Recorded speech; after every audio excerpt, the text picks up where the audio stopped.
Blood in the water. That was the first warning. Most sensible folk would have run the other way, knowing the treacherous mist-shrouded forests of the northern marches hid horrors far worse than simple bandits.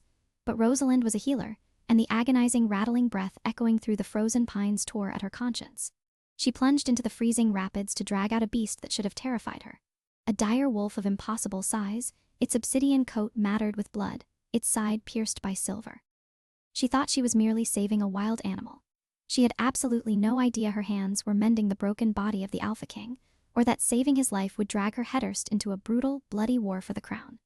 The year was 1247 of the Old Era, and the frostfall season had arrived with a vicious bite.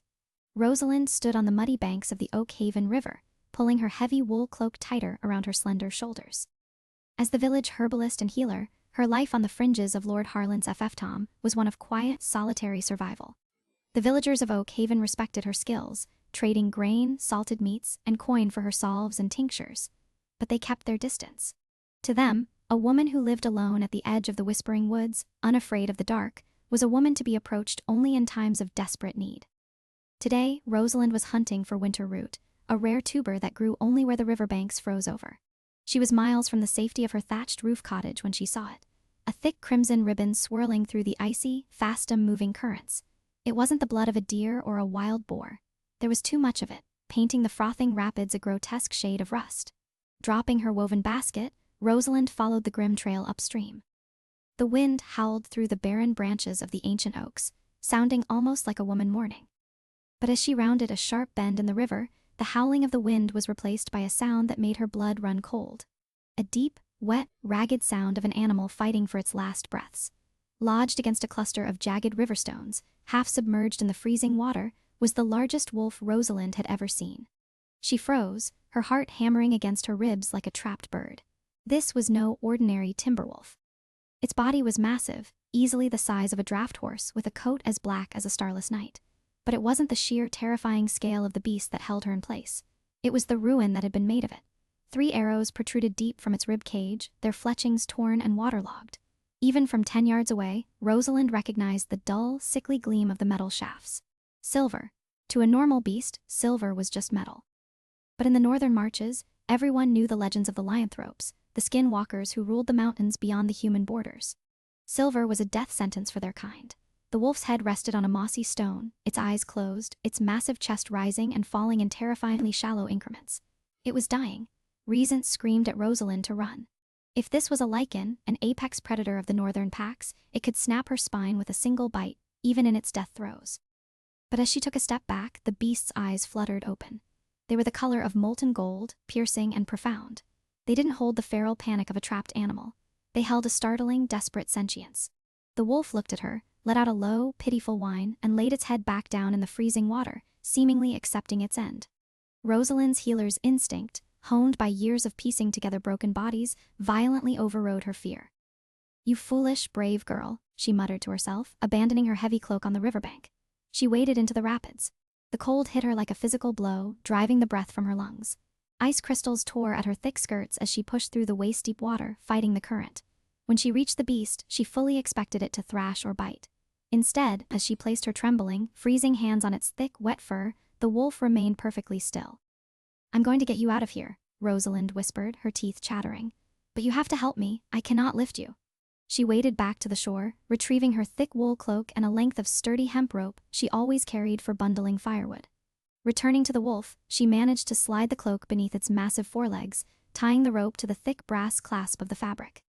She scrambled up the muddy embankment, dug her boots into the roots of a nearby willow tree, and pulled with every ounce of strength she possessed. Her muscles screamed in protest. The mud s-licked beneath her boots, threatening to send her tumbling backward into the river.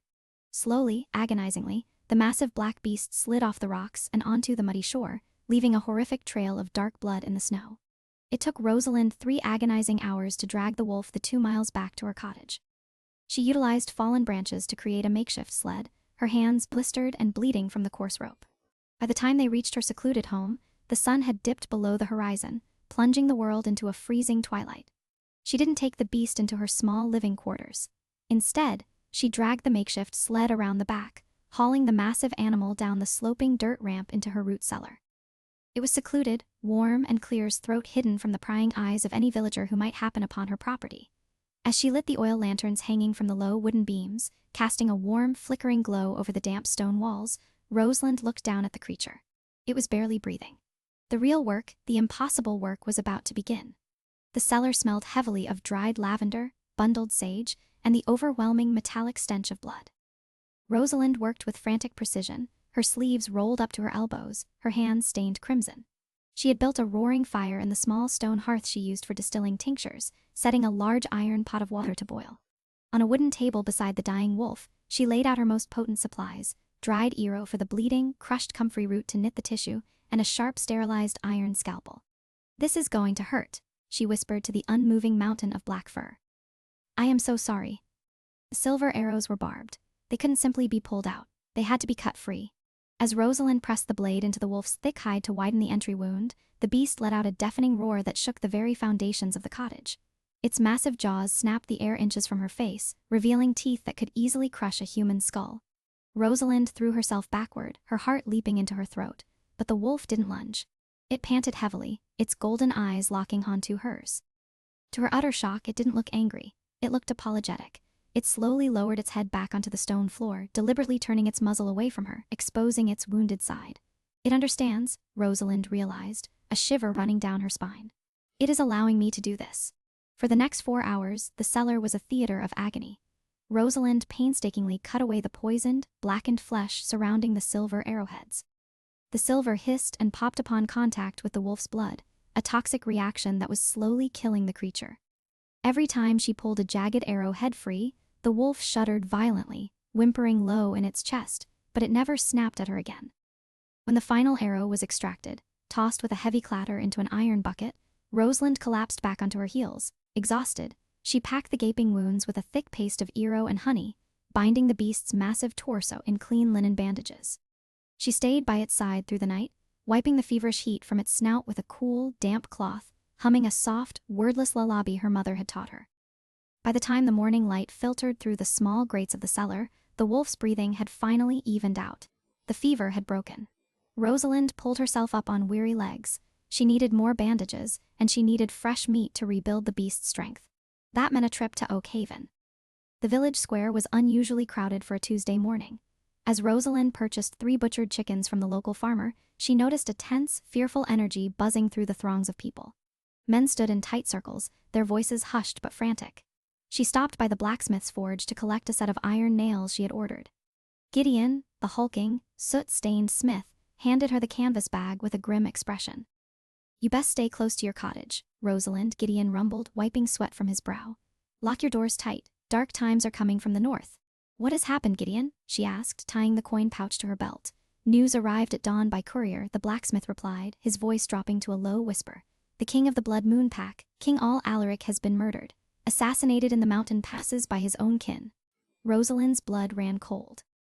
King Alaric was a legend, a terrifyingly powerful alpha who, despite his fearsome reputation, had signed the Great Treaty with the human realms a decade ago.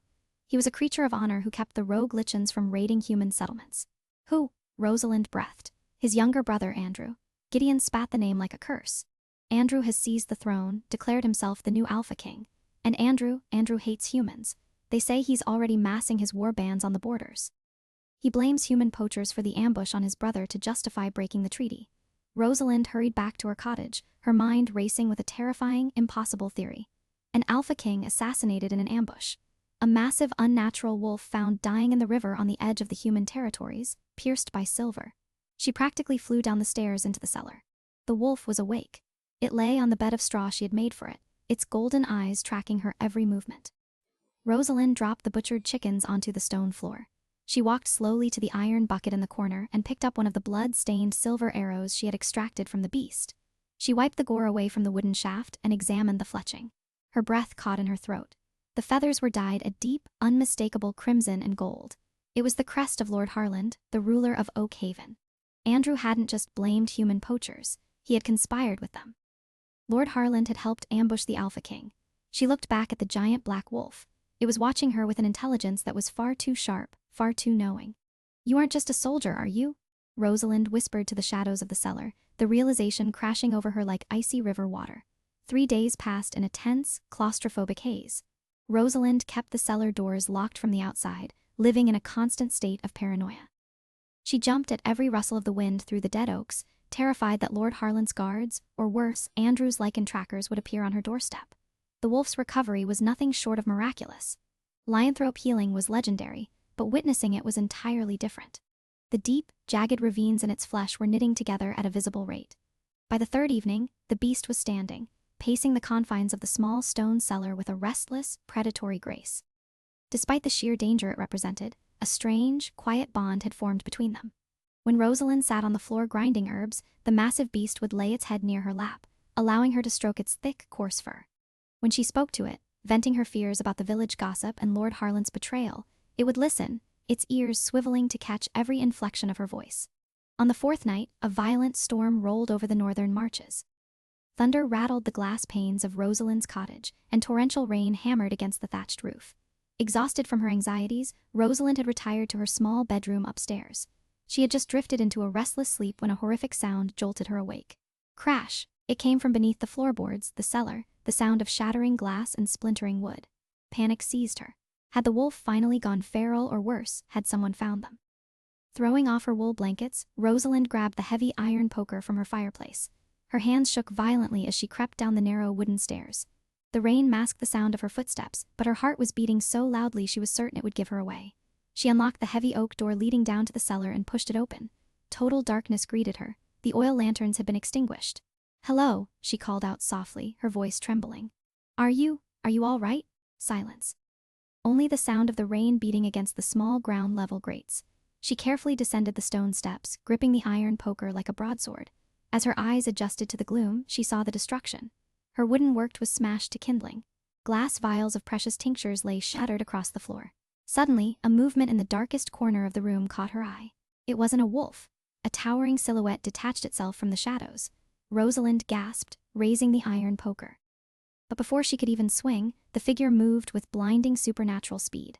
A heavy, calloused hand clamped over her mouth, while a thick arm banded around her waist, lifting her entirely off her feet. She was slammed back against the damp stone wall of the cellar.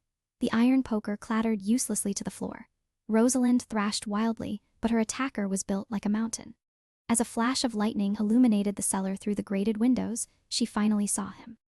It was a man, a giant of a man, easily standing 6 and 1/2 ft tall, with shoulders broad enough to block out the doorway. He was stark naked, his heavily muscled torso covered in fresh pink scars, exactly where she had removed the silver arrows from the wolf. His dark hair hung wildly around her face that was brutally handsome, etched with sharp aristocratic lines and a harsh square jaw. But it was his eyes that made Rosalind stop fighting. They were the exact same shade of molten predatory gold. The man stared down at her, his chest heaving. He looked feral, disoriented, a dangerous snarl playing on his lips. His grip on her was bruising. He leaned in close, his nose burying into the crook of her neck. He inhaled deeply, a long, shuddering breath. Rosalind squeezed her eyes shut, waiting for his teeth to tear out her throat. Instead, the crushing grip around her waist loosened. The hand over her mouth dropped away. "Chamomile," the man rapped. His voice was devastatingly deep, a growly rumble that vibrated through Rosalind's chest. "Chamomile and sweet lavender. The scent, it kept me anchored to the living." He stepped back, giving her space, though he remained close enough that the heat radiating from his massive body chased away the cellar's chill. He looked down at his own hands, then at the shattered table, a grimace of regret crossing his harsh features. The shift back to human form is violent, after being trapped in the skin of the beast near death. "The magic breaks violently," he explained, looking back up at her. "I did not mean to frighten you, little healer, or destroy your work." Rosalind slid slowly down the stone wall, her knees finally giving out. She stared at the magnificent, terrifying man standing in her ruined cellar. "You," she stammered, her voice barely a whisper. "You are him, the stories in the village. They said you were dead." The man's golden eyes darkened.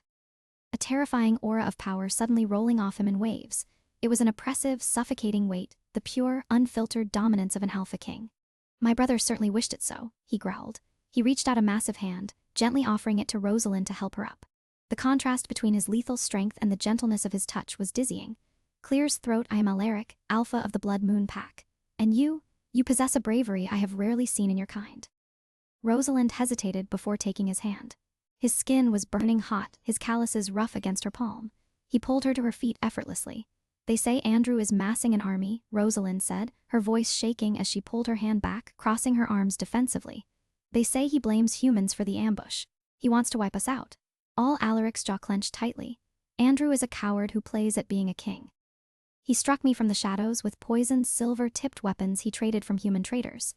He knew he could not defeat me in a true challenge for the throne. It wasn't just any human traitor, Rosalind interrupted, her voice gaining an edge of desperate clarity. She walked over to the corner, picked up the bloody silver arrow she had saved, and held it out to him. Alaric took it, his eyes narrowing as he inspected the crimson and gold fletching. The crest of Lord Harland, Rosalind explained, watching the realization dawn on the Alpha King's face, the ruler of this territory. Andrew didn't just buy weapons from him. Harland helped him spring the trap. Harland wants a war just as much as your brother does. If Andrew attacks, the human High King will grant Harland the military funds and power he has craved for a decade. Alaric stared at the arrow, the air in the cellar growing dangerously thick. When he looked back at Rosalind, the predatory gold in his eyes was blazing with a promise of absolute carnage. But beneath the fury, there was something else, a profound, intense focus solely on her. He stepped closer, invading her space once more. He reached out, his large fingers gently brushing a stray lock of brown hair behind her ear. The casual intimacy of the gesture made Rosalind's breath catch. "You knew this," Alaric said softly, his thumb grazing her jawline. "You knew the ruler of your own lands was hunting me. You knew keeping me here was treason to your lord. Yet you didn't turn me in. Why?" Rosalind stared up into the eyes of the most dangerous creature she had ever met. "Because I am a healer," she whispered stubbornly. "And because I do not let things die alone in the cold." All Alaric's lips quirked into a ghost of a smile, a stunning expression that completely transformed his harsh face. "Then it seems, little healer," he murmured, his voice dropping an octave heavy with a sudden, overwhelming possessiveness, "that my life now belongs entirely to you. And I promise you, Lord Harland and my brother will drown in the same river they left me in." The heavy, suffocating silence of the cellar was broken only by the rhythmic drumming of the rain against the grated windows. Rosalind stood frozen, her mind struggling to reconcile the towering, intensely intimidating man before her with the broken beast she had dragged from the freezing Oak Haven River. "You need clothes," she managed to say, her voice trembling slightly. She averted her eyes, a sudden flush of heat rising to her cheeks that had nothing to do with the cellar's hearth. "I will fetch some of my late uncle's garments. He was a large man. Arthur Clear's throat was a blacksmith before Gideon took the forge. They might fit." All Alaric watched her, with an unblinking predatory intensity. Even in his weakened human state, he moved with a fluid, terrifying grace. "Do not be long, Rosalind. The silver is out of my blood, but the magic that binds my two halves is fractured. I am vulnerable, and Harland's men will not stop hunting until they find a corpse." Rosalind hurried up the narrow wooden stairs, her heart hammering against her ribs. She rummaged through an old cedar chest at the foot of her bed, pulling out a pair of thick wool trousers, a heavy linen tunic, and a leather belt. When she returned, Alaric had managed to right a fallen wooden stool and was sitting, his broad shoulders hunched, staring into the dying embers of the hearth. He dressed quickly, the rough spun linen pulling tight across his massive chest and the thick corded muscles of his arms. The clothes were indeed Arthur's, but on the Alpha King they looked like the garments of a giant. "We need a plan," Rosalind said, trying to regain her practical healer's composure. She handed him a cup of water, ensuring her fingers did not brush his. The sheer radiating heat of his skin was unnerving. "Andrew has your pack. Harland has the local militia, and I am just a village herbalist." All Alaric took the cup, his golden eyes locking onto hers over the rim. "You are far more than a simple herbalist, little healer. My wolf, the beast inside me, is ancient and deeply suspicious of humans. It would have torn the throat out of anyone who approached it while it was in agony. Yet, it allowed you to drag it, bind it, and cut into its flesh." He stepped closer, the sheer physical presence of the man overwhelming the small space. "Do you know what that means in the laws of my kind, Rosalind?" She shook her head, her breath catching in her throat. "It means my wolf recognized something in you that overrode its instinct to kill," Alaric murmured, his voice a low, growly rumble that seemed to vibrate in her very bones. "A scent, a resonance among the lichens. Such absolute submission is only given to one person, a mate." Rosalind's eyes widened, a cold shock washing over her. "That is a myth. A fireside story told to frighten young girls about the skinwalkers. I assure you I am no myth," all Alaric replied, a harsh, humorless smile touching his lips. "But we do not have time to dissect the ancient magics of my people. You are correct. We need a plan. If Harland and Andrew are allied, they will sweep this village. I have loyalists, generals who would never follow Andrew if they knew I drew breath. A warrior named Bram commands the southern mountain passes. If I can reach him, I can shatter Andrew's claim to the throne." Before Rosalind could answer, a sound pierced through the heavy drumming of the rain.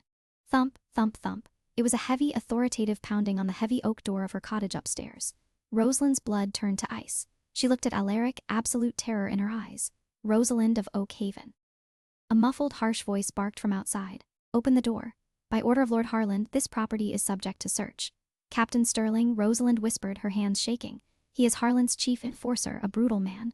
Alaric's expression hardened into a mask of pure lethal violence. His golden eyes flashed, the pupils momentarily slitting like a predator's. Go up, he commanded, his voice barely a breath. Open the door. Do exactly as he says. Do not look toward the cellar. If he tries to harm you, I will rip his head from his shoulders. Rosalind swallowed hard, gripping the handrail as she ascended the stairs. She smoothed her skirts, took a deep, shuddering breath, and unlocked the front door. Captain Sterling stood on her porch, rain dripping from his chain mail and the rim of his iron helm. He was flanked by 2 heavily armed guards, their hands resting menacingly on the hilts of their broadswords. Sterling was a lean, rat-faced man with a cruel twist to his mouth and eyes that missed nothing. Captain, Rosalind said, forcing her voice to remain steady. What is the meaning of this? It is the middle of the night. Poacher's girl. Sterling sneered, pushing past her into the small living area without waiting for an invitation. He shook the rain from his cloak, his dark eyes scanning the room. Dangerous men from the northern borders. Lord Harland has ordered a thorough search of all outlying properties. We are to look for any signs of wounded men or wounded beasts. Rosalind's stomach plummeted. They knew. Harland knew the wolf hadn't died in the river. I live alone, Captain Rosalind said smoothly, crossing her arms. I have seen no poachers and certainly no beasts. The storm has kept me indoors. Sterling walked slowly around the room, running a gloved hand over the back of a wooden chair. Is that so? Widow Beatrice in the village mentioned something curious this morning, she said. The quiet, solitary herbalist purchased 3 whole butchered chickens. A rather large feast for a woman who lives on roots and berries, wouldn't you say? Rosalind forced a polite, dismissive smile. I am preparing a bone broth for the winter, Captain. The cold season requires fat and marrow. Sterling stopped, his eyes locking onto a dark, smeared stain on the floorboards near the hearth. It was blood. All Alaric's blood from when she had accidentally brushed her bloodied apron against the wood 3 days ago. Bone broth, Sterling mused, drawing his long sword with a terrifying metallic hiss. Let us see what else you're hiding in the dark, little healer. He pointed the tip of his sword directly at the heavy oak door that led to the cellar. Check the basement. Sterling barked at his 2 guards, his eyes never leaving Rosalind's face. If she tries to run, put an arrow in her leg. Captain, please, Rosalind cried out, stepping in front of the cellar door. The panic in her voice was entirely real. If they went down there, all Alaric would kill them, and the entire fury of Harland's army would descend upon her small cottage. It is just my workspace. Dried herbs and tinctures. You will ruin a season's worth of medicine. Sterling backhanded her. The blow was sudden and brutal, the heavy leather of his gauntlet striking her cheekbone with a sickening crack. Rosalind was thrown backward, crashing into a wooden shelving unit. Ceramic jars shattered around her, showering her in dried chamomile and sage. Tasting copper, her vision swimming, she gasped for air. From beneath the floorboards, a sound erupted that froze the blood in the veins of all 3 soldiers. It was not a human shout.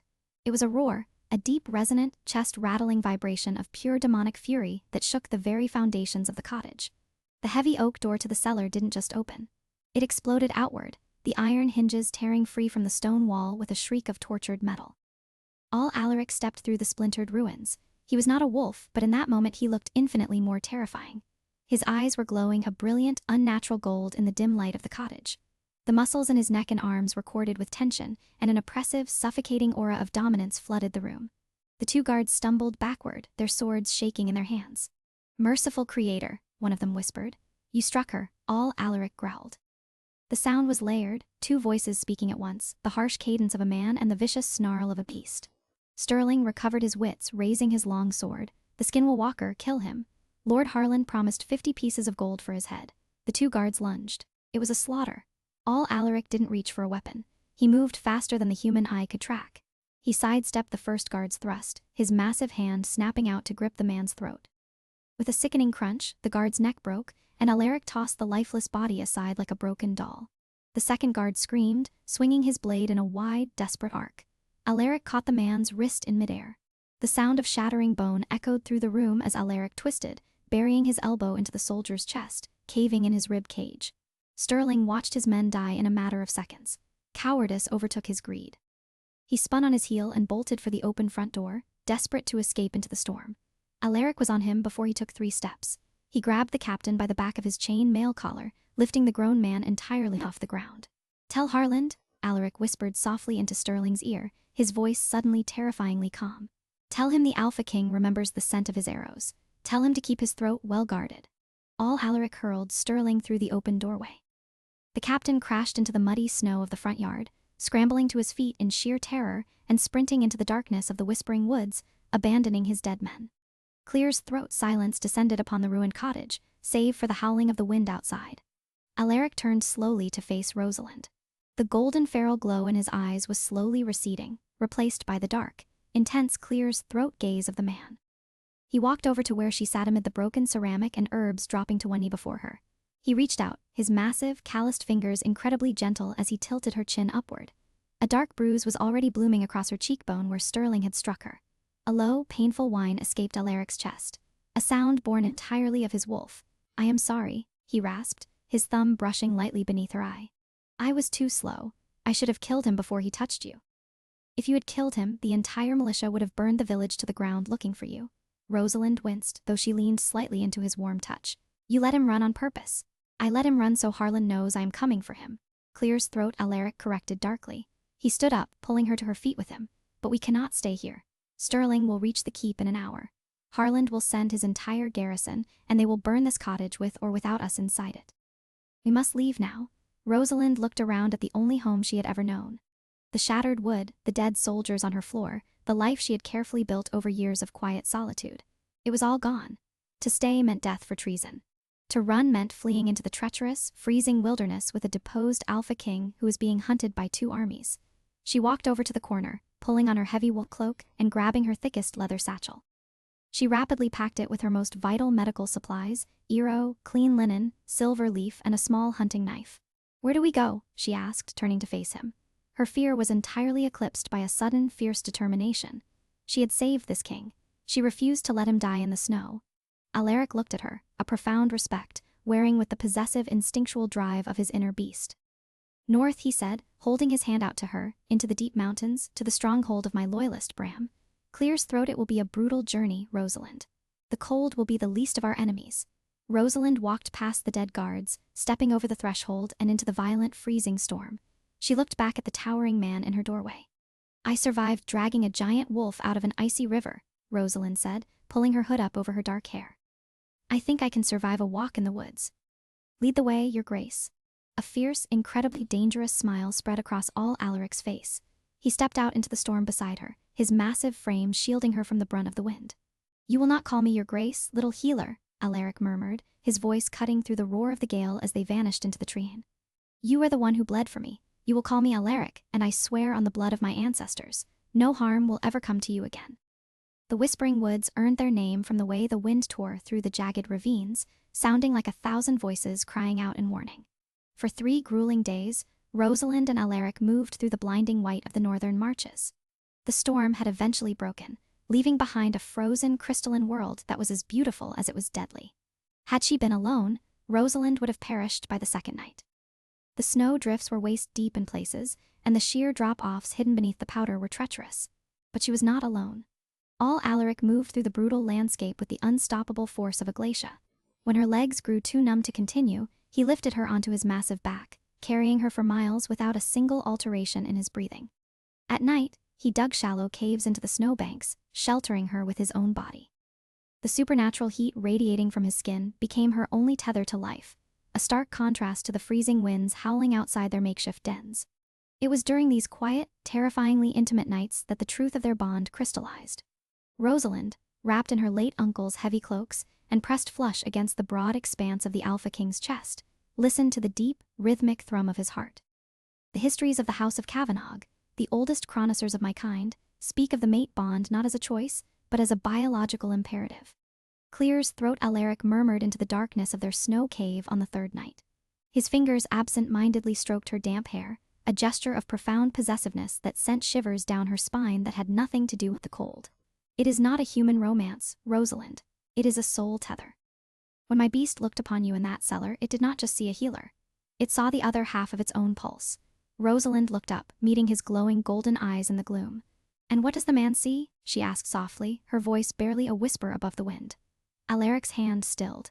He shifted, his massive frame looming over her, his expression stripping away the king and the beast, leaving only a man laid bare.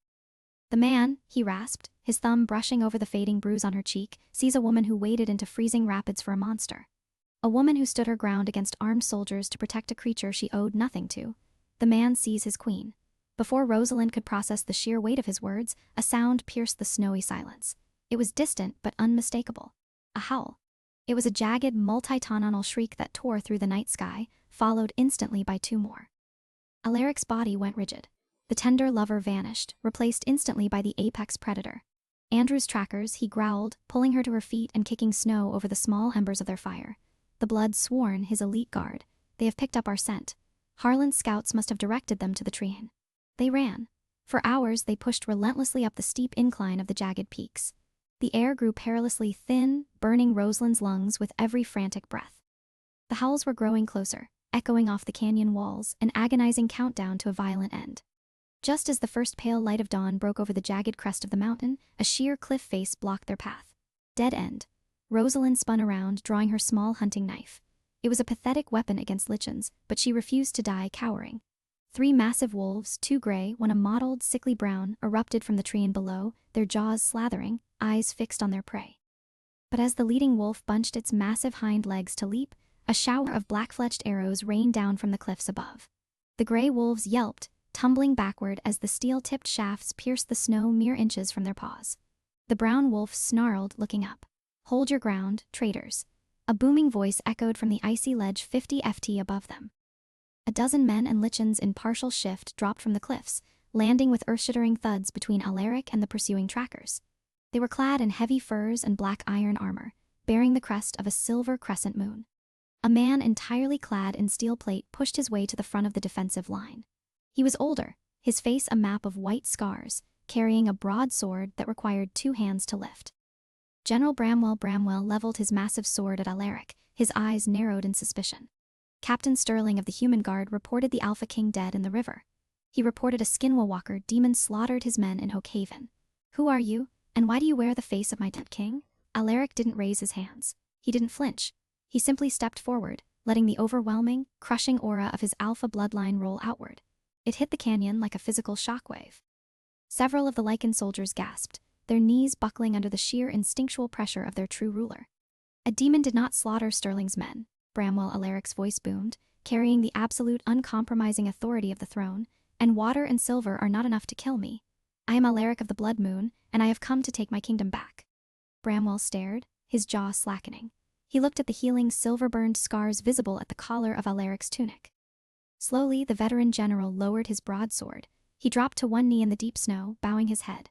Behind him, the dozen soldiers instantly followed suit. "My king," Bramwell choked out, his voice thick with emotion.